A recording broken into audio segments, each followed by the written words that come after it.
you're talking about being part of a great connection in a global church. I think that's pretty concrete. Yes, Thank you, Meredith.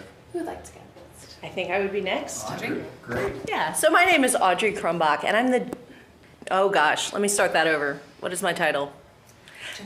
Thank you. We've been talking about changing it, so it's hard to remember. My name is Audrey Krumbach. I am the Director of Gender Justice and Education at the General Commission on the Status and Role of Women. And I am a 2008 Master of Divinity grad from Garrett, so that's my connection to this great institution.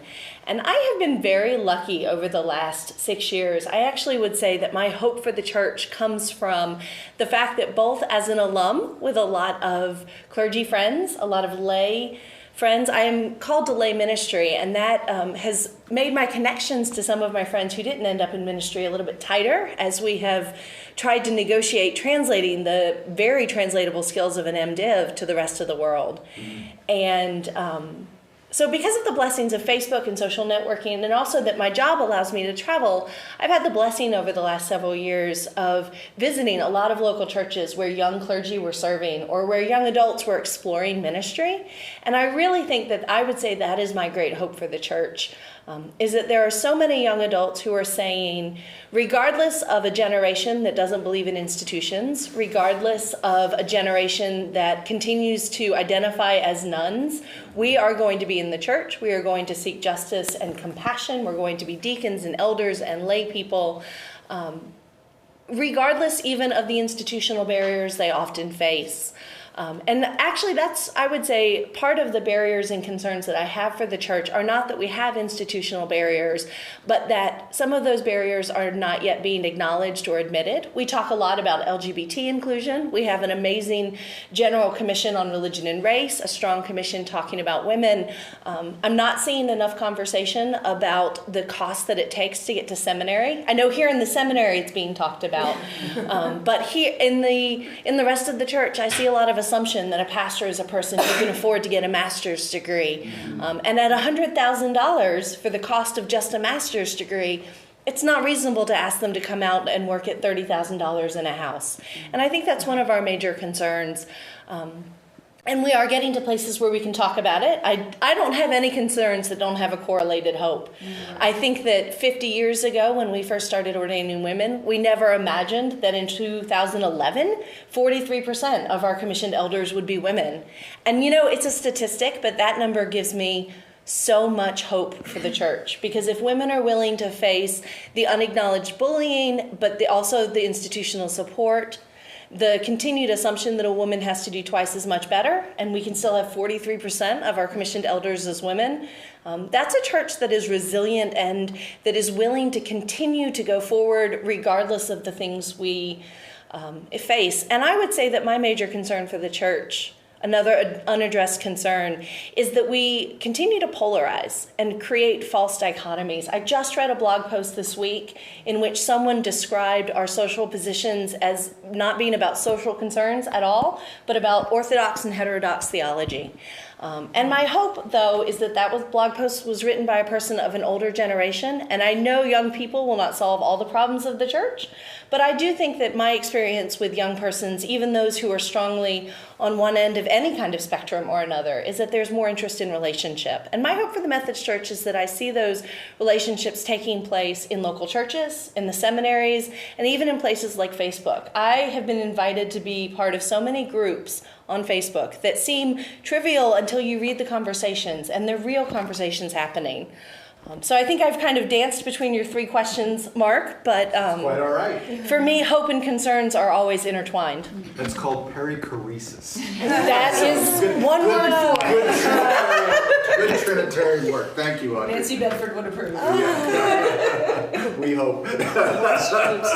No, of me, not of you. That was great. So go ahead and do all three points now? Go ahead, Sarah. Well, just start with hope. Okay. Yeah. All right, I'm Sarah. You like to dance, so you can I do. Yeah. Literally dance all of this out. My name's Sarah Thornhill, and I'm a 2013 Master of Divinity graduate from Garrett, and I'm currently working at the General Board of Pensions and Health Benefits. I work in customer service in the call center, so I speak to local pastors and laity and treasurers and financial directors all day long. And so I see a lot of hope and a lot of struggles all day long. But I think some of the things that give me a lot of hope are how the General Board of Pensions is always adapting.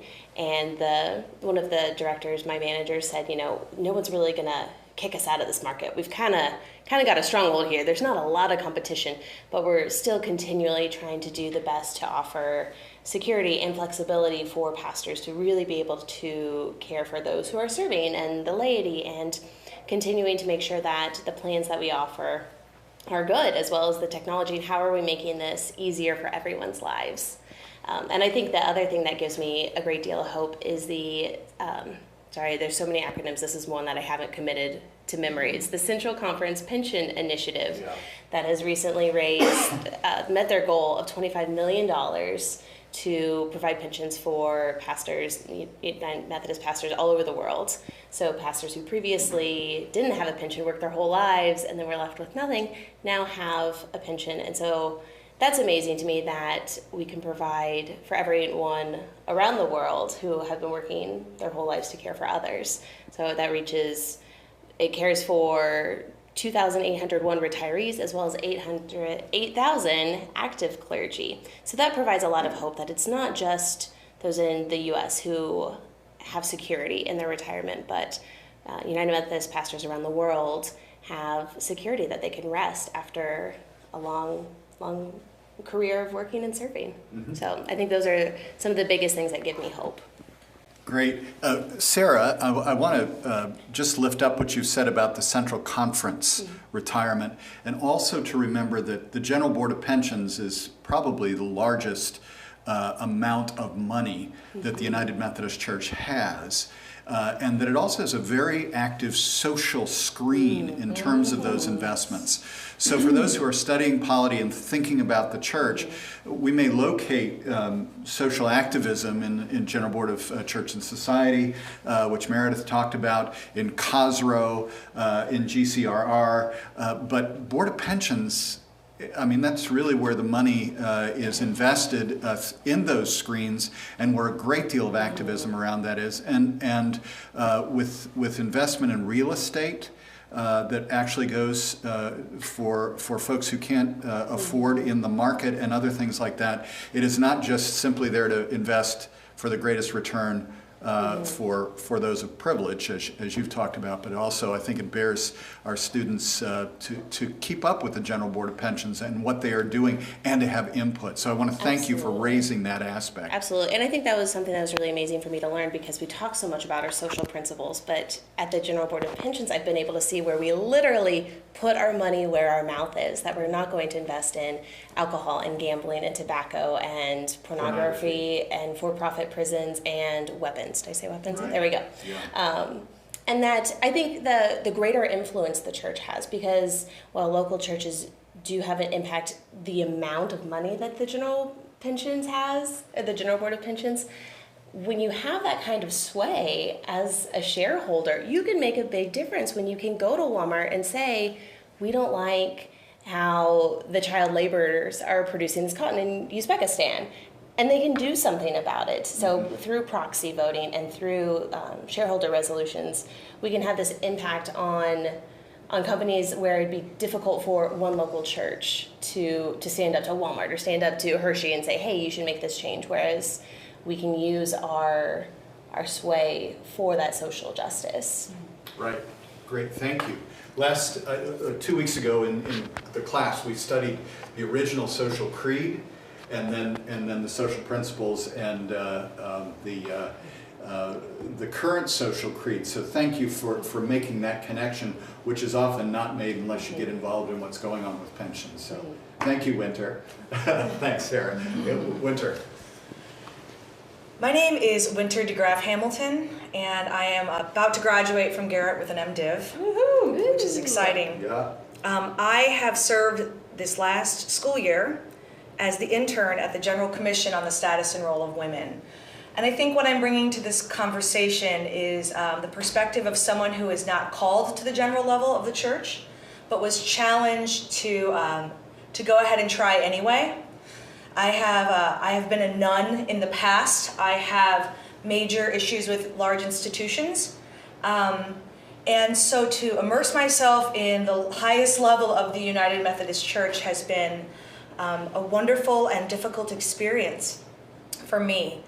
And I think the hope that I would like to bring to this particular conversation is the hope of what the general church can actually offer the local churches. That will be tied in a little more with a concern I'll bring up later about kind of a lack of communication from the trickle down from the general church to the local churches. But my hope is that the general level of the church continues to put out amazing curriculum, amazing opportunities for education, amazing webinars, and new ways for us to communicate with each other. At this point, we don't really have a requirement for future clergy and for leaders of the church to really get to know these general agencies. We have our amazing 20th and 21st century polity class. Yes. And we might talk about these general boards for a day or a couple days, and then we let them go. But if you go onto any of the websites for any of these general agencies and general commissions, you will find amazing amounts of resources, many of them free. Mm-hmm. And a lot of clergy don't know that, and a lot of leaders in the church don't know that. As someone who is called to parish ministry and a deacon who has I have such a focus on social justice in my communities, I was completely unaware of a lot of the great stuff that these general boards and agencies are putting out. And there's some great opportunities for not just us as leaders to get involved, but for laity and for members of our congregation to get involved. Unlike Meredith, I was not interested in getting to know higher levels of the church. I was born, baptized, and confirmed in the United Methodist Church. Both of my parents are clergy. One is United Methodist. One of the reasons I ended up at GCSRW was because I was raised by two feminist theologians. But I didn't have an interest in doing conference youth events, and I didn't have an interest in what the higher levels of the church were doing. So for some of us, I know a lot of this stuff that you're learning about is really new. And you might go, I'm 33 years old, 32 years old, something like that. And it wasn't until last... Well, if you're 32, you will be 32. Yeah, that memory is kind of not working these days. But I didn't really learn about these general boards and agencies until my second year as an MDiv student. Mm-hmm. And I served at a local church for 10 years before coming to seminary. Mm-hmm.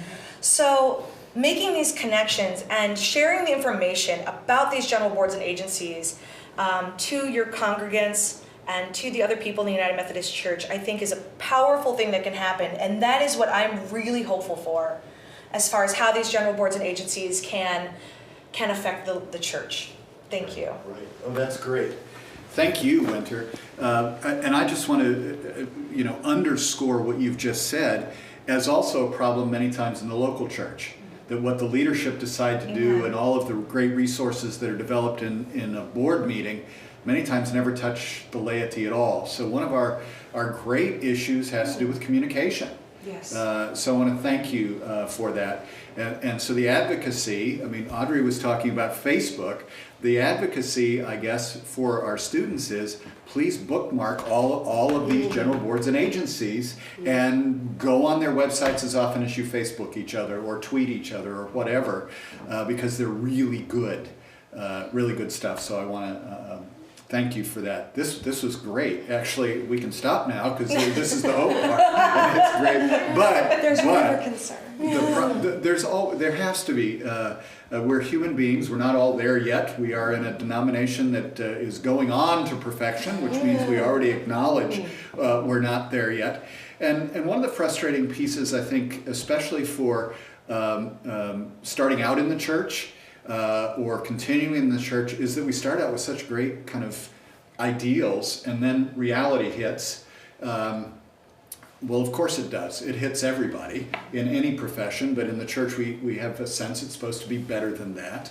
And then one of the things that you've probably all run into, especially those in pensions, I thought that my nest egg would be like the leprechaun storing a pot of gold at the end of the rainbow, is this whole notion that when we run into stuff, it's like we give up on the church. or we become cynical, which doesn't help anybody. So as we enter into these concerns, I mean, I know all four of you. We've talked about the concerns of the church, but you still got up in the morning and are here and are hopeful. And so we enter into these kind of voices of concerns as issues to be confronted rather than, I hope for our students, stumbling blocks to stop the process. And I know that that's your spirit as you move forward. And actually, all four of you at certain points in your witness to me have rescued me from deep cynicism. So I just simply want to thank you for that as we're here. And so, I mean, that's absolutely true because there were times in my life, and this isn't about Fowler's confession, but I think this is true for many of us, that we just want to pack it all in, that the struggle is hard because it is about God's work, which is more beautiful than we can imagine, and we run into these difficult things. And so I think that this kind of sharing of those concerns and then the challenges that we'll offer at the end are very, very important for us to not just do in this hour, but and I hope that you would affirm this with the students, not because I asked you to, but because this is what you do, and that is to find people who will help you through this stuff. Because it's real and it needs to be worked with. So I want to thank you for this kind of murkier part of our conversation, but with that codicil that it is about hope in the end anyway. So Meredith, do you want to kick it off again? Sure. Unless somebody else wants to. So I think that one of, from my view at the connectional table, which is interesting, I've talked with people, a lot of people talk about the general church being sort of this higher level, and I really feel like, particularly being at the connectional table, the way that I refer to it is it's a wide angle lens. Like it's about as wide an angle lens as you can get. But because of our polity, it really isn't all that high. Like it doesn't feel that way, at least. It's wide, and I think that then leads into a sense of concern, which touches on the communication parts that we've talked about. But I think it gets to an issue of ecclesiology when we want to talk about our denomination as a fairly large tent. Big tent. We've heard, people refer to the Methodist Church as that, but how does that really work? And what does that really look like? And to what extent are we willing to sort of press on our ecclesial identity as the people within that tent to get along with one another, to communicate with one another?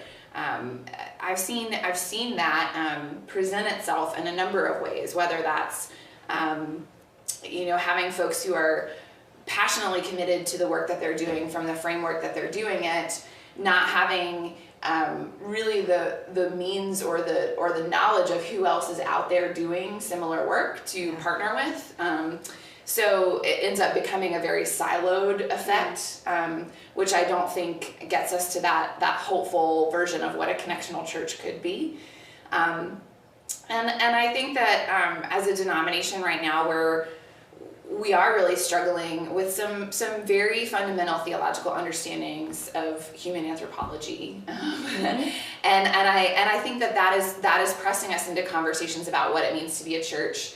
How much can we agree to disagree, or can we not agree to disagree, as was not passed at General Conference about certain issues. So I see those as challenges, and I see the challenges. I'm married to a person who serves a local church, and so I'm able to connect some of those resources that you were talking about to folks in the local church. But I also know that when I read in my polity class years ago, like the connectional table, that was a sentence or two that I was like, oh, okay, that's a thing that's out there. Had no idea about what that meant. That's basically how it started. Yeah. So I mean, and I think in the third quadrennium of its existence now, it's still figuring out what the connectional table is and what the church needs, right? Like there's a whole lot of conversation about functionality in the general church in terms of with some of the struggles that local churches are facing, very real financial struggles, churches closing, annual conferences, changing and losing staff because of some of those changes. Those are very real things, and you know, to continue to be a place where we can have conversation about that as a whole church, I think is one of the real challenges. What does that space look like, and how do we have those conversations in a way where we don't get where we aren't so protective, but that we're really leaning into the mission, you know, in a way that is hopeful and not guarded and sort of trying to protect something that is institution rather than mission. Yeah. And I think that's a real challenge, because it has very real consequences for very real people. Yeah. And so that's sort of some of the challenges from that wide angle lens for me, that I see happening in very real ways. Mm-hmm. Mm-hmm. Thank you. Wow. Audrey. Just like all my hopes have concerns, all my concerns have hopes, I'll be honest. Good. So it's hard to parse these two things out for you. Yeah, they are indivisible in my world. I There you think go. particularly because as someone called to social advocacy, whose call is about prophetic ministry, there is no difference between identifying the problem and knowing that God has a solution, whether we found it or not, whether God's going to tell us or let us figure it out or not. And I think too often she lets us figure it out on our own. Sometimes I would, fuss at her for that, but she hasn't listened yet. It's funny as It's all about relationship, isn't it? I do believe it is. No, I do I believe know. it is. Over the last several months, I've had a very interesting experience. In my local church, I was coerced into becoming part of the church council. As someone who works at the general level, I often find, as much as I love my local church, volunteering there can be just like work, which is great, but a challenge. But I've ended up on this church council, which is, we have an older building, and this past week, our basement, which was never very pretty, was filled with sewage. And this happens when you have an older building in a city. We needed to router. We've got about $3,000 worth of damage. And this is a church that started out the year $5,000 in deficit on our budget. And so I find that as I think about hope, one of the things I'm very aware of is that in every local situation, we're going to have $8,000 panic moments. Where it's a solid 6% of our annual budget and we don't know how we're going to make up for it. And our first response to that, I think, is often to double down on what we've been doing. Okay, well, let's just keep inviting people in and maybe they'll bring more money. Well, maybe if we just tighten our belts a little bit tighter. I think we need to be aware that that is very often a place out of a theology of scarcity, an assumption that there isn't actually a better way to do it. I am blessed to be on a very creative church council, and so we have decided this year actually that rather than just tightening our belts and cutting some other area of our budget, we are trying what's known as an Indiegogo campaign, and we are crowdsourcing our debt. We are asking churches from across the country and individuals who've been part of our congregation to send us $10 each. And we're actually doing this around the Pride Parade. We're putting their names on t-shirts and signs, and we're just asking them to contribute in a small way. We've only raised about 10% so far. But I am very aware that this was a solution coming out of an individual local church that essentially turned to the Connection and said, we can't do it alone anymore. And the Connection has responded back very generously. And I think that, again, I don't have any concerns without hopes. This is my mutual concern and hope, is that there's a lot of isolation. Both lay people who don't know any Methodist at any other local churches.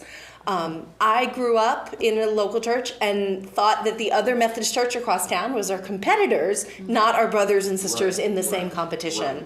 And I am very concerned about this feeling that we're all in competition. We are churches together. We are people of God together. And I think that goes across denominational lines. When I'm feeling radical, I would actually argue that goes across interfaith lines as well. And I think that I think I live in a place every day where my concern is, are we making that scary crossing of boundaries? And as I say that actually brings me to my other major concern for the church, is that we live in a culture where respecting our own boundaries claiming our boundaries and understanding other people's boundaries are not well cared for. We were recently in a transition at the General Commission where our Director of Sexual Ethics had left us. He moved on to go back into academics, and so I was receiving the phone calls from people who had brought a charge to their annual conference, and the annual conference had not followed up properly. We aren't the first line. You should always call your district superintendent first.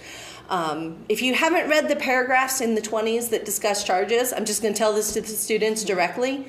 Read them and learn the process. You need to know it as a local clergy. The disciplinary process, as well as what you were saying, Audrey, Yes. in the local annual conference. And your local annual conference rules, which are listed in the standing rules of our annual conference. And if they're not, that's something you need to ask your bishop and your annual conference committee who prints those standing rules to print. But in answering those phone calls, what I was surprised by, and the reason this admonition, again, I can't do hope without challenges, I can't do challenges without a call to forward, but the reason I find this admonition is so important for all of us is that our district superintendents and our bishops are overwhelmed. They don't respect their own boundaries to say, I can't be in 100 churches twice a year. It's too many churches. With districts that large, our district superintendents can't spend one-on-one time with our clergy. So then this becomes a dangerous spiral, right? We feel like we need to work harder because we're not doing enough. And then we realize that we've not done all that we want to do, so we feel like we need to work harder. So we never have boundaries, so we're never rested, so we can never do what we want to do. And I think we have to change that culture. We have to learn individually to say no. We have to learn as a church that investing in more staff, both at the general level, where wide-angle lens is a great, we aren't in charge or on top of anything, but we do see the whole picture. But investing in more staff actually allows us to then have people to turn to and to ask. And in our local churches, the more lay people you can bring in, even if they only do one thing. You know, if Miss Susie's only job is to make coffee, then that means that your trustee's head, who does everything else in the church, doesn't have to make coffee. And so for me, it is that challenge of isolation and boundaries. Good, well framed. I was at, just to follow up on that as Sarah gets ready, as you were saying that, I was in, well, I can actually name the conference. I don't have to keep it confidential. And I advocated for exactly what you were talking about. Wisconsin had recently, for matters of budget, gone to 4 districts. Yes. That's a large state. And one district superintendent basically has more than a half the state to cover. And they're going to go to 5 districts. And I said, well, I guess I shouldn't meddle because it's coming to this annual conference. And I said, but I will, for the exact reason that you're talking about. Yeah. That the isolation, in administrative efficiency, what we've done is isolation. And therefore we're not connected anymore, which is at the root of that. So thank you for that, Audrey. Sarah. All right. So I feel like my concerns end up being more focused because that's just what I work with. And so I have these nuts and bolts concerns, one of which was there were some changes made to the clergy retirement security program. And this, I think most clergy were like, oh, something's changing. What is this plan? Tell me what this plan is. Do I have it? And so with that plan, it changed the eligibility of who could receive this plan, who could be a part of it. And so those who are quarter time are no longer eligible. 3/4 time and half time, it's up to the annual conference. And one clergy person called me and he said, I don't know why they made this change. If it ain't broke, don't fix it. And I was like, well, it wasn't broke yet, but it would be. Right. It would be broken pretty soon. And so, as you say, with their challenges and hope, so hope is that we do keep adapting and we keep adjusting these things. But with that, that's a big challenge when local churches can't have a full-time clergy person. And so now this clergy person doesn't have CRSP. What does that mean for their retirement in a system that does still depend quite a bit on local pastors?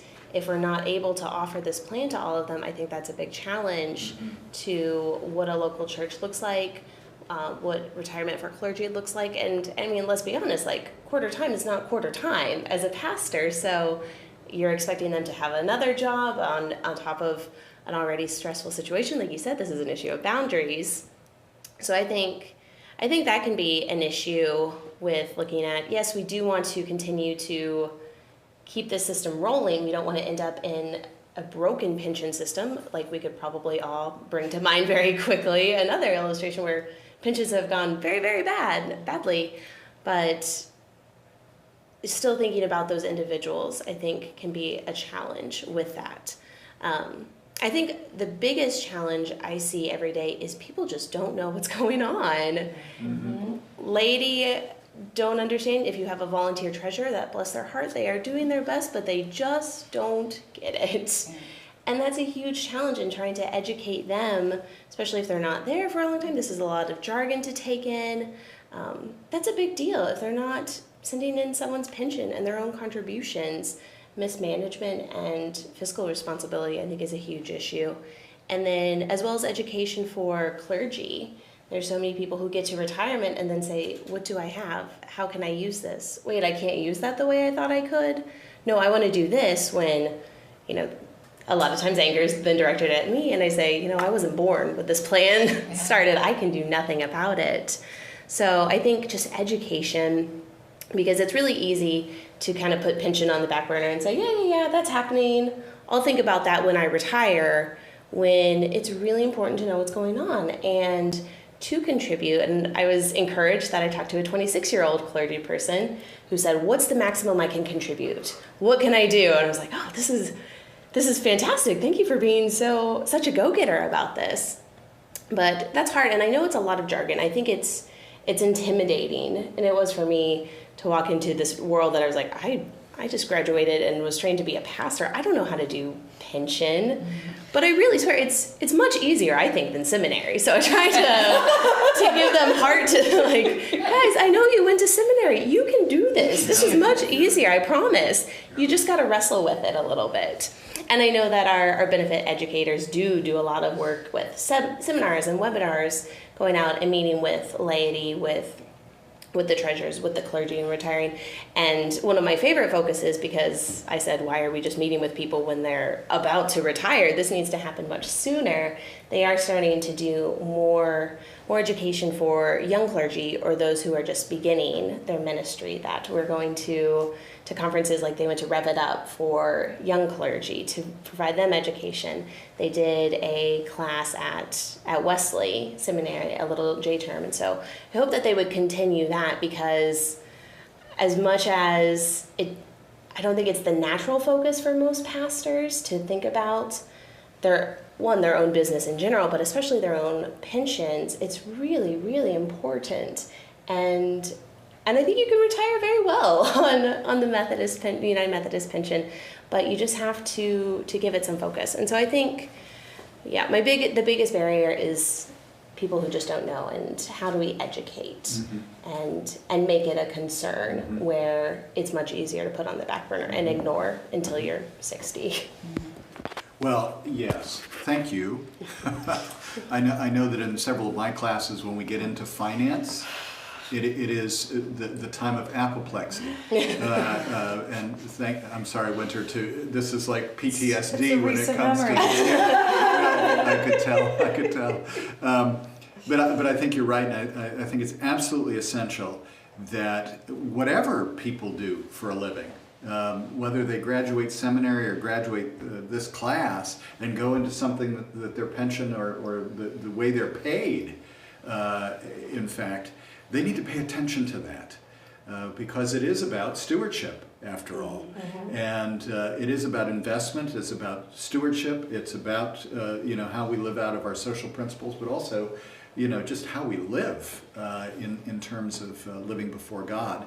And I've often found, unfortunately, that many people who don't pay attention to their own pensions are not really paying attention very much to the stewardship of their church, because this is kind of like money is over here and it's filthy lucre and all of that kind of stuff. But Jesus talks an awful lot about money. In terms of all of the rest of the things we're talking about, we've all learned that you have to steward the budget. What can we do with what God has given to us through the generosity of people? So all of this comes together. So thank you for that. Go to those seminars, is what I would say. Mark, if I can say something, I think a lot of people don't look at their own pensions, or, I really appreciate what you said about fiscal mismanagement happening in local congregations with volunteer treasurers and our clergy who may not know how to balance a budget. And absolutely in VFCL or whichever class you're teaching where, oh my gosh, we get to the finances, but I've never done it before. It's very hard to keep up with it. And I think that one of the things I would say is one of our challenges is that we're not offering those classes often enough. Pensions is trying, but it's not just about pensions, right? It's also about what does church management look like? How do we balance a budget? How do I, as a clergy person, how do they teach their laity to write a budget? You know, we can't teach what we don't know. Are you still doing the MDiv Plus program, and does that include a financial component? I think that's just a great example of the many continuing ed opportunities that the church needs to be offering. Absolutely. Yes to the Plus program, but even more exciting, I mean, this is kind of advertising what we're doing, but it is a Garrett course, so I guess we can do that. Dr. Angela Kauser, who is new as the director of the Church in the Black Experience, and I are basically developing a course that we hope will be part of the MDiv curriculum, or the master's curriculum. But clearly from what you've said, it should just simply be an open source course as well, yes, which is really about building budgets as well as fundraising. And not just about philanthropy, but about how does one do that in the world. We run into some problems because there are certain theological issues within the seminary, because this is within a culture of capital, and this is really about capital formation. And so you can see where that is stressed within in a certain place. But I think, as you've said, and as Sarah is talking about, these matters are essential to the future of the church. And Jesus was quite clear about that. So we actually are going out to seek a grant next year so that we don't just kind of do it out of our own heads, but have a year of trying to figure out how to do this really well and launch it, because I think that is one of the greater challenges to the church. Not only the local church, but also here we are a connected church, and there are a lot of these churches that are trying to survive on their own. And there's no reason for that in a connectional system. I mean, your local church did it. And just one more comment, Winter, I'm sorry to take that time. The other piece is this. In one of my churches that I served, actually the treasurer of the local Salvation Army Corps, meaning the statewide Corps, was a member of the church. She had grown up in the Salvation Army, but wanted to be a Methodist, but still worked for the Salvation Army. She did the treasury work for every single one of the local units, which goes to the place of, so you don't have to train, local folk. Now, there are some churches that are really well heeled and can do this very well, but we put upon them finance when some of these churches, that's not their gift. So why do we make them do that when we have a connectional capacity? So these are great ideas as we move forward, and we're trying to be responsive to that. Pray for us as we go. So as a deacon, I should know who's paying my FICA, right? Yes, Is that what you're saying? should. Okay, I should be aware of that. Yeah. As an elder, I can't even have FICA withheld, so there you go. All right, that's an important thing. Yeah, it is. My concerns for the church. I guess I want to start by talking about kind of what Audrey talked about, that concern comes with hope, always. I'm from St. Louis, and that's where I'm moving back to do parish ministry. That's where I'm called to be. That's where I do activist work, and I have for most of my life. I'm deeply concerned about the housing crisis in St. Louis, and that's why I work in it. Mm-hmm. Because my concerns call me to respond. And so our concerns and our hopes, I think, are mixed up in our call. What we have to be careful of is the cynicism and the nihilism that can come if we haven't found a way to respond to those concerns and hopes in healthy ways and in supportive ways.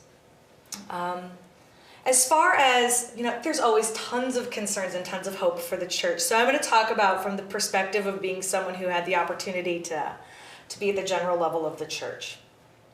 One of the things that I brought up before was a concern about the lack of communication and to me it does still feel hierarchical. I like that Meredith brought up a wider lens, but I do always say trickle down, because there is the general level.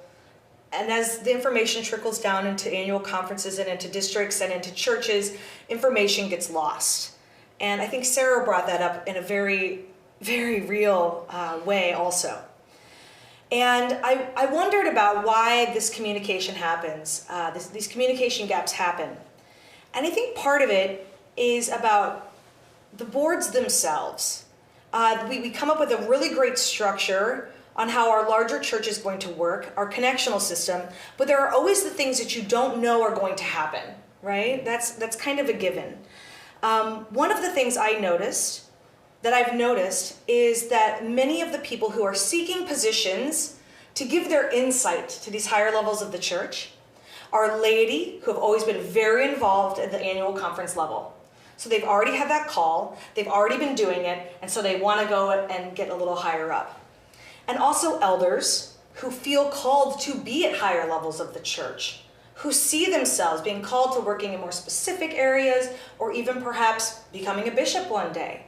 I don't want to talk about the intentions of that, or if people are trying to play a game to get somewhere. I honestly don't think that's necessarily the case most of the time. But if you want to climb the ladder, there's a way to do that, and a lot of people use boards to do this. So what I didn't see were a lot of people from my own order of deacon. And what I didn't see were people who went, I didn't know about this board, but somebody from my local church came up and saw that this might be something I'm called to do, and so now I've become involved.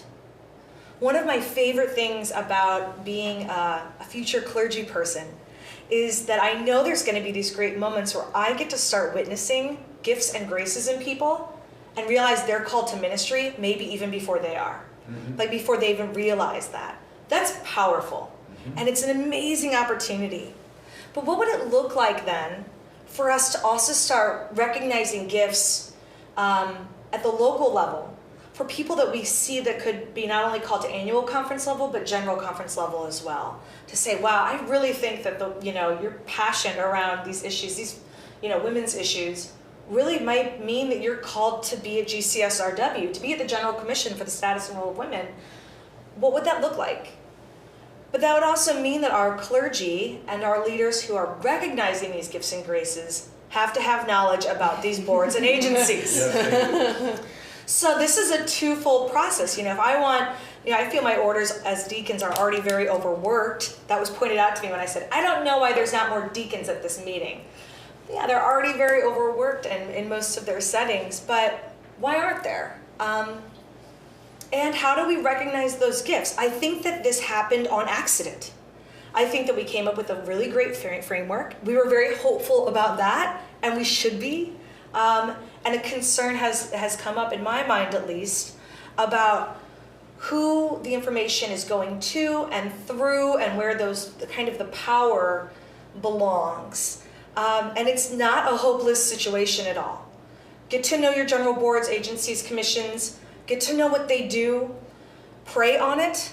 Pray on it like you pray on anyone else's gifts in your congregation.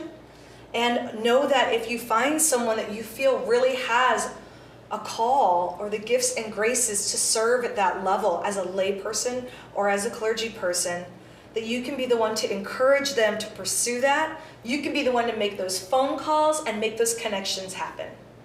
Great. Fantastic. That's great advocacy.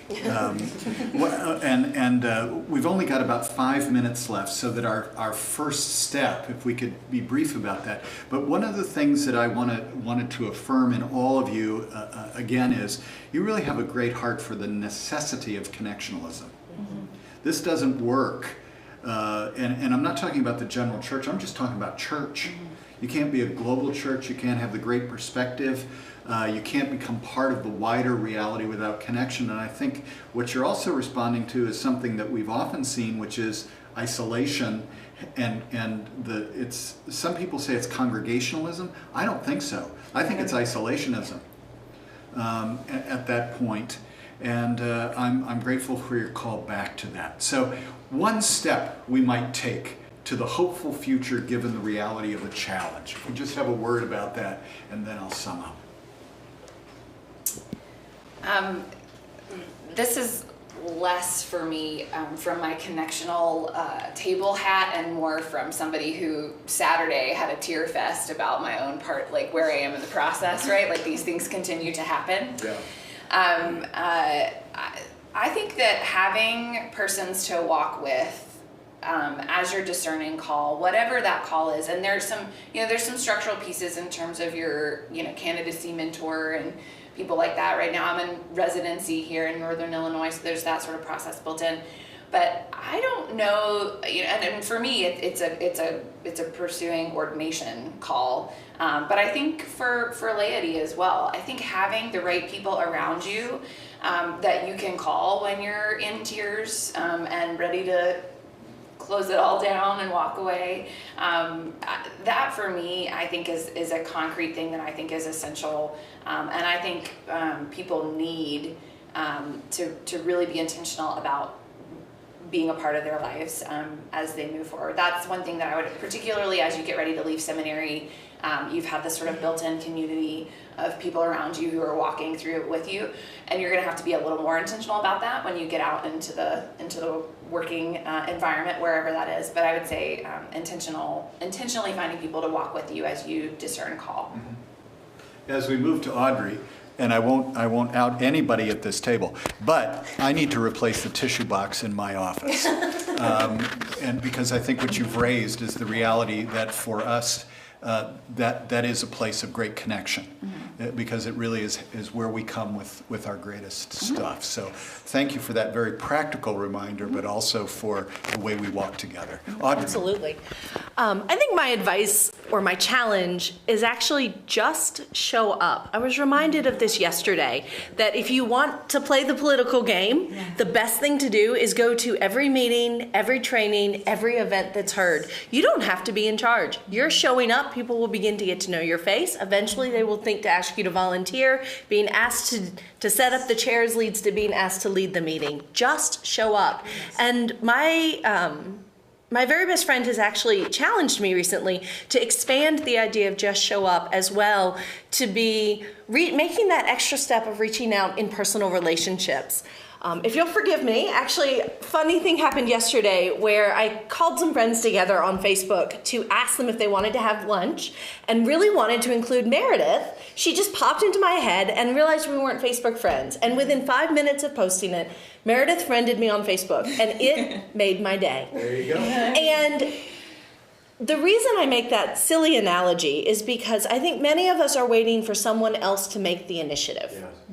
Many of us think that the other person doesn't want to be our friend because they have judged us uncool, not who they want to be with. They already have enough people in our lives. But we are bowling alone. We are isolated because we don't just show up and make that additional friend invite to lunch, just reach out. And it's very simplistic. It's very personal discipline, but it's beginning to inculcate us all in that culture of just reach out, just show up. It doesn't have to be a big thing. I think my biggest step is what I talked about in the greatest need of just educating, of just learning. And even though, especially with pension stuff, like I said, it was intimidating for me to walk in.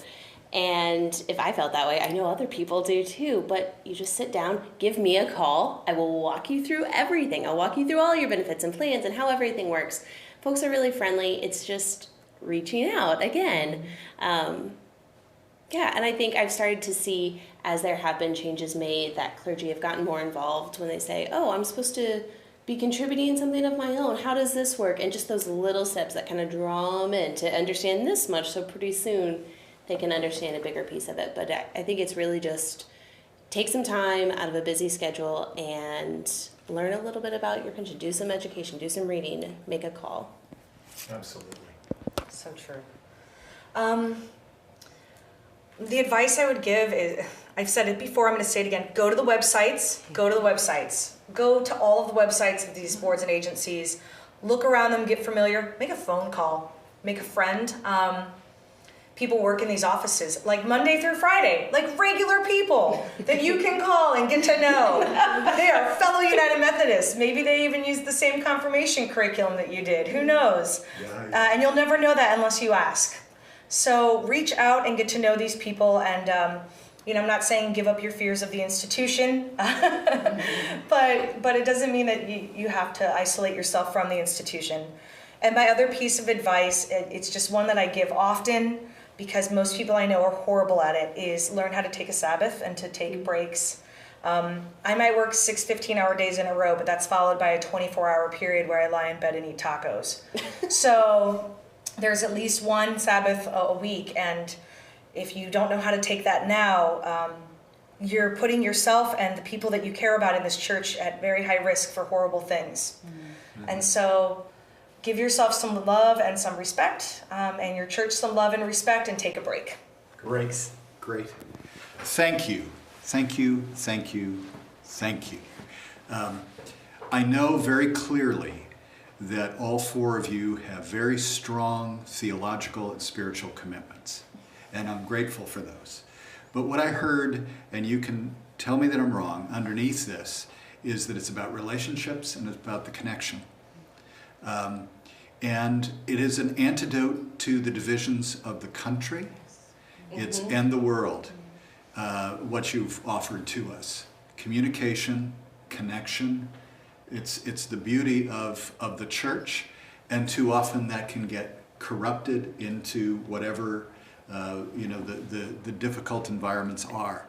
And so I want to say thank you for coming not only with words of hope and words of concern and words of next step, but actually you've called us to the renewal of, at base root, why Methodism got going in the first place, and why I believe if we do that, then it will be an enduring and salvific, and I mean that by blessing us as people of God, witness to the world that's absolutely necessary.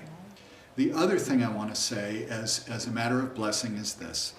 My greatest joy about the United Methodist Church, and especially since I've been here where I get to know all of you, and I would say to the students, is not only to reach out, but to maintain those connections.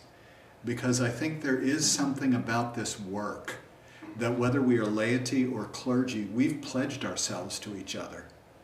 And if we take that pledge seriously, even if we disagree about things that are absolutely essential, we've still pledged ourselves to each other.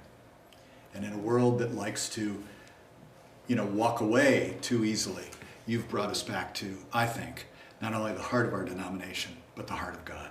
So thank you very much. Thank you. Take care, and you've been a blessing to the class. Thank you, thank you, thank you. Yeah.